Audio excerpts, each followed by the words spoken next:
జీవితాల్లో కొత్త వెలుగులు నింపాల్సిన సంక్రాంతి పండుగ కొందరి కుటుంబాల్లో విషాదం మిగిల్చింది. సరదా కోసం గాలిపటం ఎగరవేస్తూ మృత్యువాత పడుతున్నారు.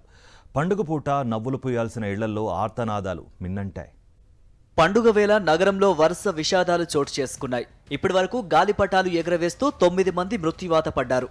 ఈ మరణాల్లో అత్యంత విషాదకరంగా చైనా మాంజాల కారణంగా ఓ ఆర్మీ జవాన్ మృతి చెందడం తెలుగు రాష్ట్రాల్లో విషాదాన్ని నింపింది. హైదరాబాద్కు అక్రమంగా దిగుమతి అవుతున్న చైనా మాంజాతో ఇప్పుడే కాదు గతంలోనూ ప్రాణాలు కోల్పోయిన ఘటనలు ఉన్నాయి. హైదరాబాద్ లంగర్ హౌస్ ఫ్లైఓవర్ పై స్కూటీ మీద విధులకు వెళ్తున్న ఆర్మీ జవాన్ కోటేశ్వరరెడ్డి మెడకు చైనా మాంజా చుట్టుకుంది. దాన్ని తీసే లోపలే గొంతుకు బిగుసుకుపోవడంతో కింద పడిపోయాడు. రక్తపు మడుగులో ఉన్న అతన్ని స్థానికులు గుర్తించి వెంటనే ఆర్మీ ఆసుపత్రికి తరలించి చికిత్స అందించినా ఫలితం దక్కలేదు. మృతుడికి భార్య, 2 ఏళ్ల పాప ఉన్నారు. వీరంతా స్థానిక బాపూనగర్లో నివసిస్తున్నారు. అలాగే యాదాద్రి జిల్లాలో ఓ కానిస్టేబుల్ చైనా మాంజా తగిలి మొహంపై తీవ్ర గాయాలయ్యాయి.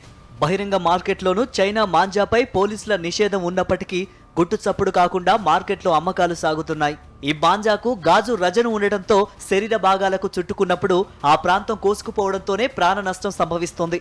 ఈ చైనా మాంజాలు మనుషులతో పాటు మూగజీవులైన పక్షులను సైతం ప్రాణాలు తీస్తూ ఉండటం ఆందోళన కలిగిస్తోంది. మాంజా దారాలపై నిషేధం ఉన్నా యథేచ్ఛగా అమ్మకాలు సాగిస్తున్నారు.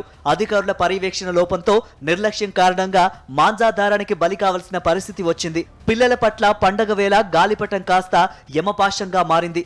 తల్లిదండ్రుల పర్యవేక్షణలో విశాలమైన ప్రాంతాల్లోనే గాలిపటం ఎగరవేయాలని పోలీసులు సూచిస్తున్నారు.